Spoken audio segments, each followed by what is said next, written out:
Bienvenidos a un nuevo podcast de Sogú. Mi nombre es Begoña Pérez Valderrama y soy oncóloga médica del Hospital Universitario Virgen del Rocío y conmigo se encuentra como siempre la doctora María José Méndez Vidal, oncóloga médica del Hospital Universitario Reina Sofía de Córdoba. Hola Maríajo, ¿qué tal? Hola, Bego. Pues acompañándonos hoy en esta edición se cuenta con nosotros una oncóloga, especialista también en tumores geniturinarios, la doctora Esther Noguerón Martínez del Complejo Hospitalario Universitario de Albacete. Bienvenida, Esther, a este podcast. Bueno, muchas gracias por invitarme y un saludo muy, muy grande a las dos. Hoy vamos a hablar de los trabajos más importantes en cáncer vesical presentados en esta edición del Congreso Americano de Oncología Geniturinaria, que se ha celebrado del 27 al 29 de febrero de este año. ¿Qué destacas del Congreso en cáncer de vejiga, Esther? Yo destacaría las estrategias perioperatorias en el cáncer de vejiga infiltrante, que han ocupado un lugar destacado. También los estudios que se han presentado, los análisis exploratorios de los ensayos principales, Niágara y Vigor 011, sobre el ctDNA, y también las estrategias de prevención vesical, que son de especial interés para los pacientes con músculo invasivo, y la selección adecuada de pacientes, que todavía sigue siendo una necesidad no cubierta, así como las estrategias de preservación vesical. Bueno, es lo que destacaría. Y para finalizar, pues en la enfermedad avanzada destacaré un estudio fase 2 en la población ER2 que previamente trataba. Voy a empezar con el ensayo Keynote 905. Como sabéis, es un ensayo en neoadjuvancia con enfortumab vedotin pembro en pacientes no candidatos a cisplatino, una población de pacientes de edad avanzada con un estado funcional de 0 a 2.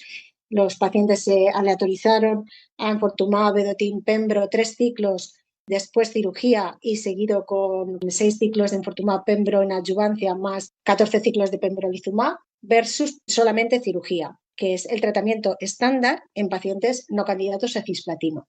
Ya se presentaron los datos en ESMO de 25, un aumento de supervivencia global con un hazard ratio de 0,50, y aquí se presentaron los resultados de respuestas y de supervivencia libre de enfermedad. Se lograron márgenes quirúrgicos negativos en el 92% de los pacientes tratados con la terapia sistémica perioperatoria, en comparación con el 78% en el grupo de solo cirugía. El 57% de los pacientes que recibieron el régimen combinado presentaron remisión completa patológica en comparación con solo el 8,6% de los pacientes que solo se sometieron a cirugía. Además, la combinación resultó en un aumento sustancial de la reducción del estadio patológico por debajo de PT2N0 con unas tasas del 66% en comparación con el 12% en el grupo control, lo que corresponde a un hazard ratio de una diferencia de 53%. Y en cuanto a la supervivencia libre de enfermedad, observamos una separación temprana y sostenida de las curvas de supervivencia, lo que indica un beneficio duradero de la terapia sistémica perioperatoria. No se alcanzaron la mediana de supervivencia libre de enfermedad en comparación con 23,6 meses solo con cirugía, lo que se traduce en un hazard ratio de 0,37. Estos hallazgos consolidan la combinación neoadyuvante-adyuvante de enfortumab vedotin pembrolizumab como una opción de tratamiento estándar para pacientes con carcinoma vesical músculo infiltrante que no son elegibles para cisplatino. Durante la sesión oral de resúmenes se presentaron por primera vez los datos de Keynote B15, también conocido como EV304, que también esta presentación fue seleccionada como la mejor comunicación en nuestra jornada de posas con GU. Se trata de un ensayo fase 3 aleatorizado y abierto que evaluó pembrolizumab con enfortumab vedotin, cistectomía radical y linfadenectomía pélvica frente a quimioterapia neoadyuvante, gemcitabina, cisplatino y cirugía en pacientes que eran elegibles para cisplatino. Incluyó 808 pacientes, se autorizaron, como ya digo, después de la neoadyuvancia y cistectomía en el brazo experimental se hizo adyuvancia con 5 ciclos de enfortumab vedotin más 13 ciclos de pembrolizumab, y el criterio de valoración principal fue supervivencia libre de eventos. La eficacia se evaluó en todos los pacientes aleatorizados, población por intención de tratar, así como en la seguridad también en todos los pacientes que recibieron al menos una dosis del fármaco en estudio. Y criterios secundarios fueron la supervivencia global y la respuesta completa patológica, así como el perfil de seguridad. Tras una mediana de seguimiento de 33,6 meses, en estos pacientes elegibles para cisplatino, la rama experimental como tratamiento perioperatorio mostró una mejora estadísticamente significativa y clínicamente relevante en la supervivencia libre de eventos, reduciendo un 47% el riesgo de eventos, un hazard ratio 0,53, frente a la quimioterapia neoadyuvante. La mediana de supervivencia libre de eventos no se alcanzó para el régimen de pembrolizumab enfortumab vedotin, frente a 48,5 meses para la quimioterapia con cisplatino neoadyuvante. A los 2 años, casi un 80% de los pacientes tratados con enfortumab vedotin vivos sin progresión ni recurrencia de la enfermedad, frente al 66% de los pacientes tratados con cisplatino neoadyuvante. También mostró mejoras significativas en los criterios secundarios de supervivencia global. Se redujo el riesgo de muerte en un 35%, hazard ratio 0,65, frente a la quimioterapia neoadyuvante, y la mediana de supervivencia global no se alcanzó para ambos regímenes. Un 87% de los pacientes estaban vivos a los 2 años en la rama experimental, frente al 81% con la quimioterapia cisplatino. La tasa de respuesta completa patológica aumentó del 32,5% en los pacientes tratados con cisplatino y cirugía al 55,8% en los pacientes tratados con pembrolizumab enfortumab vedotin. El perfil de seguridad de la combinación fue consistente con los perfiles conocidos de cada agente. No se observaron nuevas señales de seguridad y los eventos adversos más comunes fueron de grado 1 o grado 2. Por tanto, los resultados del estudio KEYNOTE B15, junto con los resultados previos del estudio KEYNOTE 905, respaldan la combinación neoadyuvante y adyuvante de enfortumab vedotin más pembrolizumab como una opción de tratamiento en este contexto, independientemente de la elegibilidad para cisplatino. Bueno, yo creo que los datos de los dos estudios, Esther, son muy, muy buenos. Realmente en CIS inelegible realmente cambia el estándar, ¿no? Porque no había nada más, con lo cual este subgrupo, que es verdad que se va a beneficiar mucho de la combinación. Pero yo te quería preguntar sobre el CIS elegible, porque es verdad que los datos son fantásticos, pero claro, no está comparado tampoco ni con Niágara ni con otras opciones. Entonces, quería saber tu opinión. Porque al final, si ves las curvas de supervivencia, no difieren tanto. Lo que sí difiere mucho es la tasa de respuesta completa patológica, ¿no? Que es muy superior en el B15, por ejemplo, con respecto al Niágara. Entonces, ¿crees que eso es suficiente como para plantearnos que ya todos los pacientes van a ir a V-Pembro, o crees que hay algún perfil que pueda ir más a platino con Durva? Como dices, las tasas de remisión completa patológica, un 50 y tantos por ciento versus, o sea, en el Niágara 37%. Sabemos que la respuesta completa patológica tiene mucha relación con la supervivencia en los ensayos previos solamente con quimioterapia con cisplatino. Sí que yo creo que esto es un potencial para mejorar los resultados de supervivencia global y, bueno, los resultados de supervivencia en general en las respuestas completas patológicas. En Niágara, el hazard ratio, por ejemplo, era de 0,75 de la supervivencia global. Aquí tenemos el hazard ratio es más de 0,53. Ujú. No, 75. Parece que un poco, sí que parece hazard ratio mejor aquí con el enfortumab pembro. De forma clásica, como dice Bego, sí que sabemos que, bueno, que la tasa de respuesta completa es un marcador subrogado de supervivencia con platino tradicional, con esquemas tradicionales. Sí que es verdad que aquí aumenta la tasa de respuesta, pero de momento la supervivencia global es similar, ¿no? A Niágara. La tasa de efectos adversos es un pelín superior con EV y bueno, lo que yo no recuerdo yo de la presentación, el porcentaje de pacientes que tenían complicaciones quirúrgicas, si era muy diferente en un grupo que otro o si no se comentó eso de forma profunda. Bego, tú que participaste, ¿tienes algún dato, recuerdas? Yo creo que el 90% de los pacientes, Esther, y que me estoy hablando de memoria, que puedo estar equivocada, el 90% de los pacientes se sometieron a cistectomía radical, y yo creo que las complicaciones, que no recuerdo si están comunicadas en la presentación, pero en la publicación sí va a salir, eran muy poquitas. Entonces, poco la gran ventaja de esto es que es verdad que es un esquema que no retrasa la cirugía y no parece que dé grandes complicaciones. Eso es verdad. Yo creo que la complicación es, bueno, con el Niágara tampoco, en realidad la tasa era importante, ¿no? Mm. Yo quería preguntaros también claro, aquí el problema es que tampoco sabemos qué parte de la perioperatoria aporta más, ¿no? Si es la parte puramente neoadyuvante o la parte adyuvante. Y además, tanto en el EV303 como en el 304, incluso los ciclos son distintos, ¿no? En el B15 hacen 4, el otro hacen 3, luego postoperatorio hacen más. Entonces, no sé qué pensáis. Debemos hacer un esquema completo. Vamos, el estudio es el que es y no se puede sacar mucho más, pero no tengo muy claro hasta qué punto un estudio que da un 57% de respuestas completas patológicas, qué parte de esa adyuvancia nos podríamos evitar, ¿no? Claro, probablemente muchos estarían, si todos los pacientes, o sea, hubo un porcentaje de pacientes que no pudieron completar todos los ciclos de adyuvancia y el beneficio sigue siendo positivo. Probablemente, bueno, pues sí que se tendrían que seleccionar mejor los pacientes para luego hacer una adyuvancia. Eso yo creo que todos lo pensamos, porque no queremos someter a toxicidades innecesarias a pacientes que están en remisiones completas patológicas después de una cistectomía radical.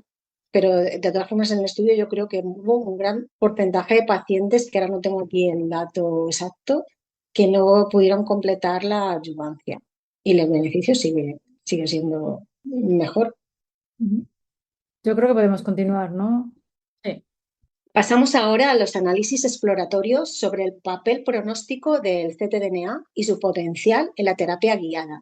En el estudio Niágara, la adición de durvalumab perioperatorio a la quimioterapia neoadyuvante demostró una mejora estadísticamente significativa en supervivencia libre de eventos, con un hazard ratio en 0,68, una supervivencia global superior, hazard ratio 0,75, y una mejora del 10% en la tasa de respuestas patológicas completas, 37% versus 27% en la rama de cisplatina. En un análisis exploratorio previo, el estado de ADN tumoral circulante en plasma después del tratamiento neoadyuvante no se asoció con la respuesta completa patológica, pero sí fue un factor pronóstico para la supervivencia libre de enfermedad. En este estudio que se presenta en ASCO-GU, se amplía el análisis para evaluar la posible utilidad de las pruebas de ADN tumoral en orina en el manejo del cáncer vesical musculoinfiltrante y su asociación con el circulante en pacientes que reciben durvalumab perioperatorio. Lo que se vio es que la eliminación o aclaramiento del ADN tumoral en orina antes de la cistectomía radical parece ser que es pronóstica de la supervivencia libre de enfermedad, con un hazard ratio de eliminación frente a persistencia 0,24. Además, se vio que esa tasa de eliminación de ADN tumoral en orina fue 11% mayor en el grupo de durvalumab.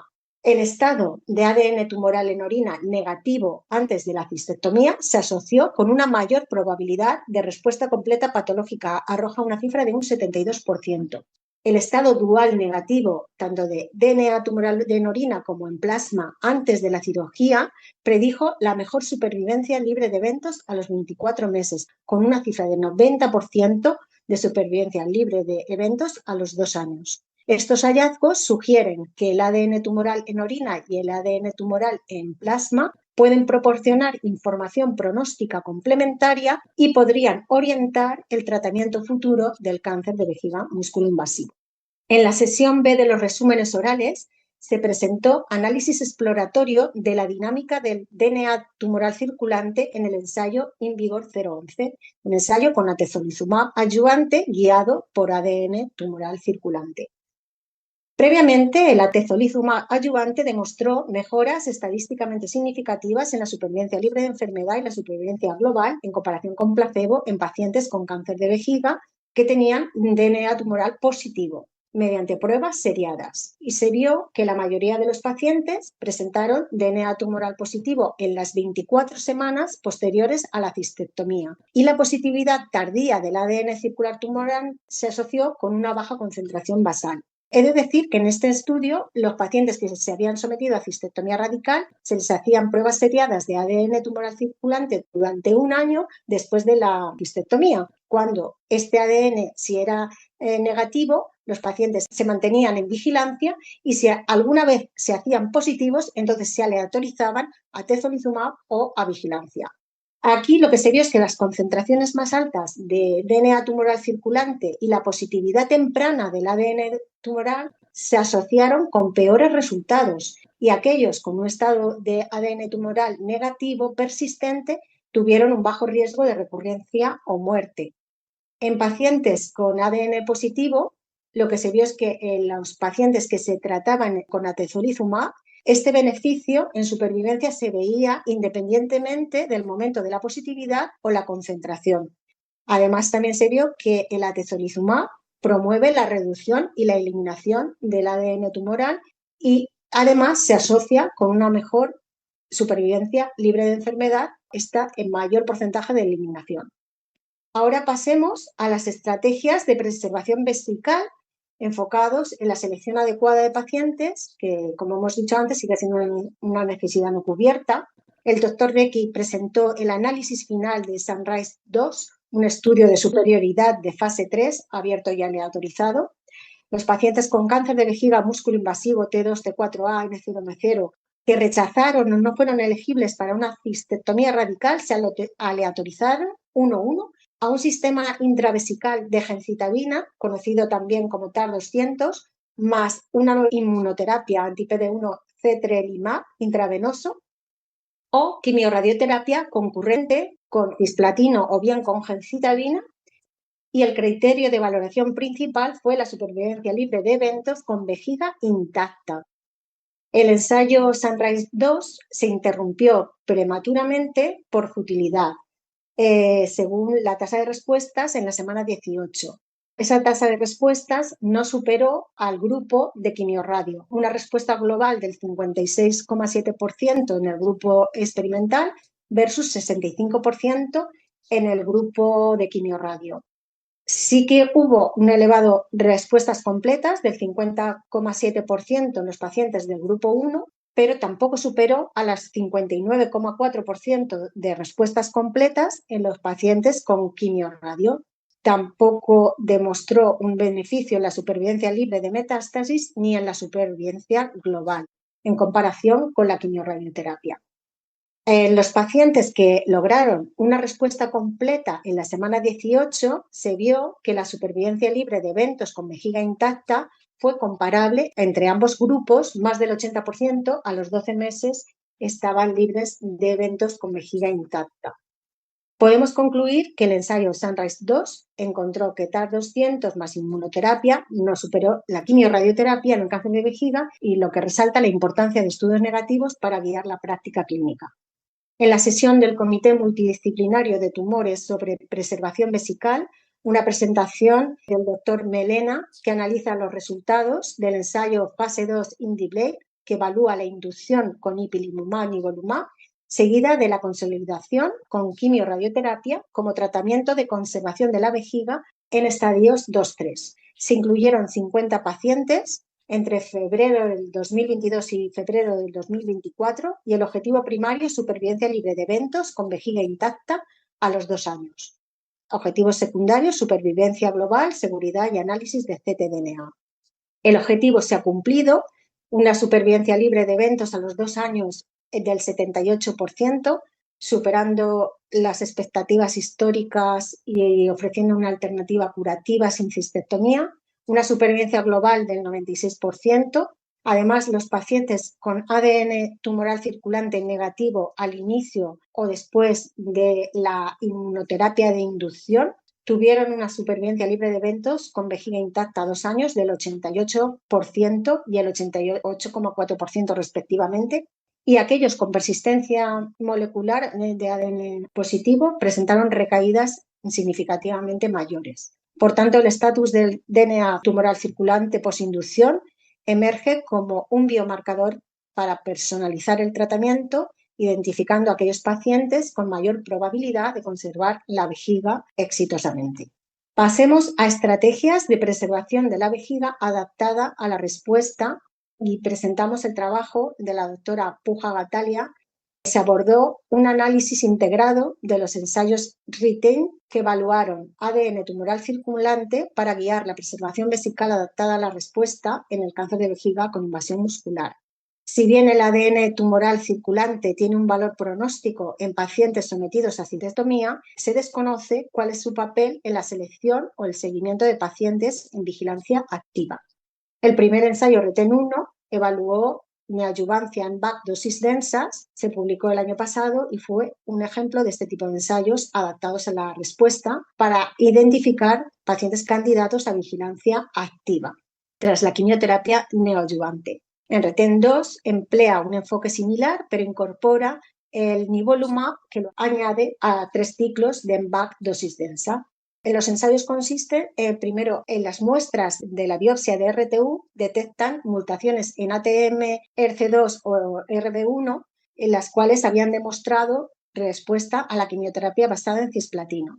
Los pacientes que tenían alguna de estas mutaciones y una respuesta clínica completa con una RTU vesical de restadificación, citología urinaria negativa, TAC, entraron en vigilancia activa. Y los demás recibieron terapia dirigida a la vejiga, que podía ser o bien cistectomía, quimiorradioterapia o terapia intravesical, según el tipo de respuesta que tuviera y los deseos del paciente. El criterio de valoración principal fue la supervivencia libre de metástasis a los 2 años en la población con intención de tratar.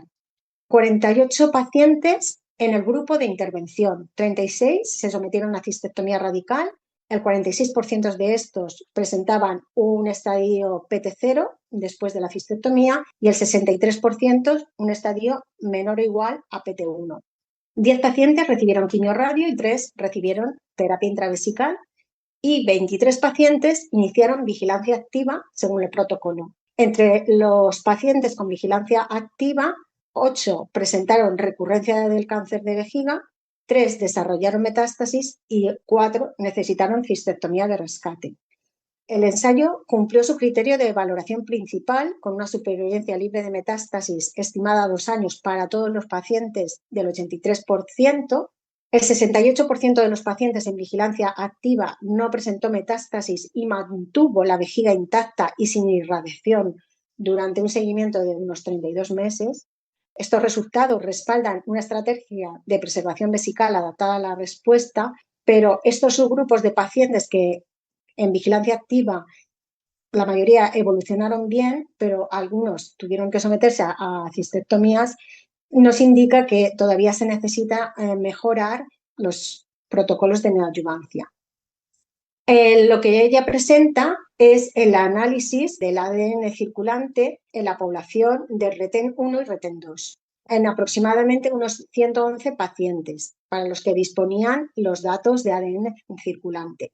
Se estratificaron los pacientes según el tipo de tratamiento recibido, o bien cistectomía o bien vigilancia activa, y el estado de ADN circulante después de la neoadjuvancia. Y encontraron que los pacientes con ADN circulante positivo tuvieron una evolución muy deficiente incluso después de la cistectomía. Y ellos sugieren, la autora y el discursor, que quizás ofrecerles a estos pacientes una cistectomía podría ser demasiado agresivo y quizás se les debería ofrecer intensificar una terapia sistémica o hacer un tratamiento local con quimiorradiación, que podría ser esto una opción a considerar.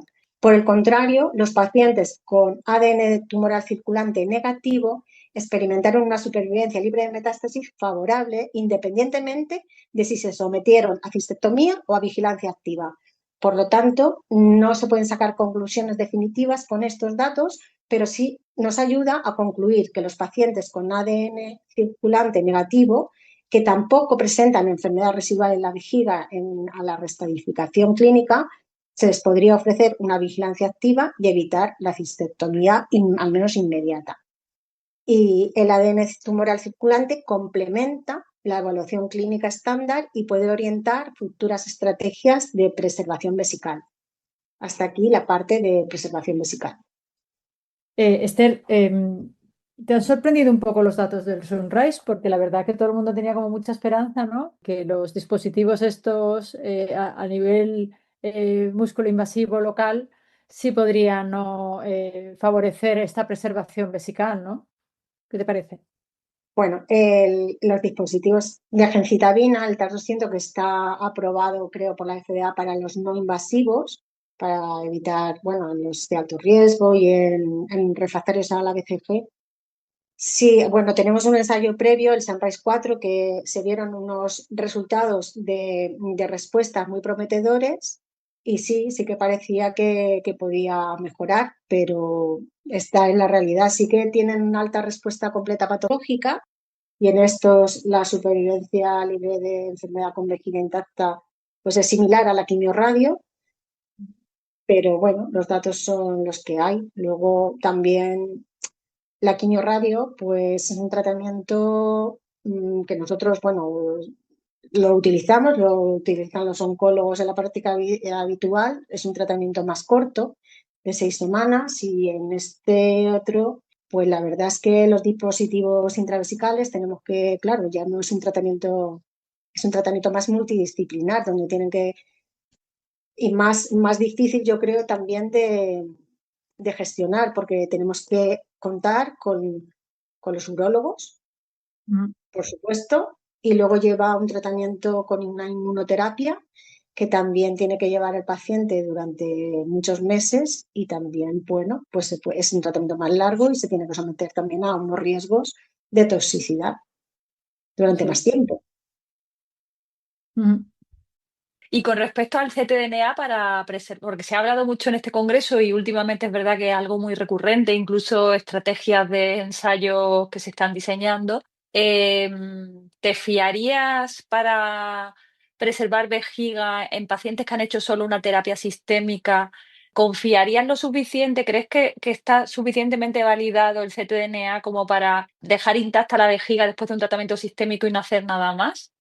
Creo que se debe, todos los ensayos que se hagan o que se estén haciendo y los que se han hecho a nivel de perioperatorio, todos desde luego deberían explorar ctDNA urinario, ctDNA circulante, para llegar a conclusiones y a partir de ahí diseñar nuevos ensayos con estos datos de biomarcadores. En los ensayos clínicos, pues el único que, bueno, que tenemos del ensayo Niágara del durvalumab es el único que nos ha dado datos sobre el DNA tumoral urinario, donde sí que se ha visto que al negativizarse después de la neoadyuvancia, pues hay muchísimas posibilidades de hacer una remisión completa, pero esto es un ensayo en neoadyuvancia para una cistectomía, no es un ensayo de preservación vesical. En los ensayos que se ha hecho, sí que se ha visto que el ADN tumoral circulante negativo después de la neoadyuvancia, los pacientes tienen una supervivencia libre de evento más, o sea, prolongada. Sí que es un potencial, yo lo veo que es un potencial para seleccionar pacientes, pero, y por supuesto no es solo el ADN circulante lo que nos tiene que servir para preservar el órgano. Desde luego, tiene que ser un complemento a toda la evaluación clínica, RTUs, y por supuesto un seguimiento súper estrecho por los urólogos, tienen que estar súper motivados para seguir estrechamente al paciente en los seguimientos. Y la cistectomía, a lo mejor inmediata no, pero la cistectomía después en alguna recidiva, pues esa opción la tienen que tener en cuenta, que alguna vez puede ocurrir. Solamente yo creo que es el futuro y que el futuro de la investigación va a ser preservar la vejiga a los pacientes. Sí, sí. Vale. Bueno, pues vamos a terminar con la enfermedad avanzada.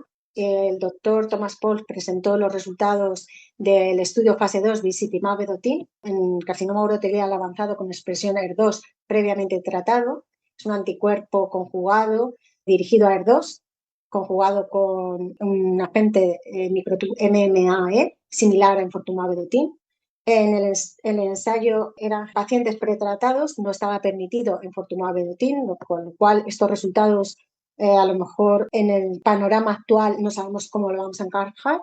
Es un estudio fase 2 con 2 cohortes, una cohorte con ER2 positivo como inmunohistoquímica 3 cruces o 2 cruces PIF positivo y otra cohorte un ER2 bajo como inmunohistoquímica 2 cruces PIF negativo o inmunohistoquímica 1 cruz. Los pacientes recibieron disitamab vedotin Y esto demostró que en una actividad tumoral clínicamente significativa en todos los niveles de expresión del ER2, con unas respuestas globales del 52%, unas respuestas completas 18 y 18% en ambos cohortes, una mediana de supervivencia libre de progresión en ambas de 5,7 meses y una mediana de supervivencia global de 20 y 17 meses en una población en segunda, tercera línea. Los efectos secundarios pues, eran similares a enfortumab vedotin en cuanto a la neuropatía sensorial. No hubo casos de neumonitis ni de toxicidad cardíaca, con lo que se podía esperar de otros agentes dirigidos a ER2.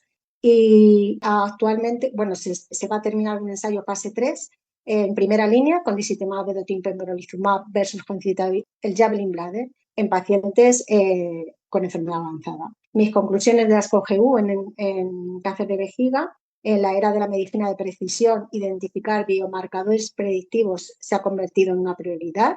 Se establece el valor potencial del ctDNA circulante y urinario para guiar el manejo futuro, o bien transcistectomía radical para seguir adjuvancia o solo seguimiento, la selección adecuada de pacientes para estrategias de preservación vesical adaptada a la respuesta. Y en enfortumab vedotin pembrolizumab se consolida como el nuevo régimen estándar para todos los pacientes con cáncer de vejiga, y existe una necesidad clara de ensayos prospectivos guiados por biomarcadores que nos permitan optimizar la secuencia terapéutica en el carcinoma avanzado. Y eso es todo y muchas gracias. Pues muchas gracias a ti, Esther, por participar y por tu magnífico resumen. Y sin más, nos vemos en el siguiente podcast.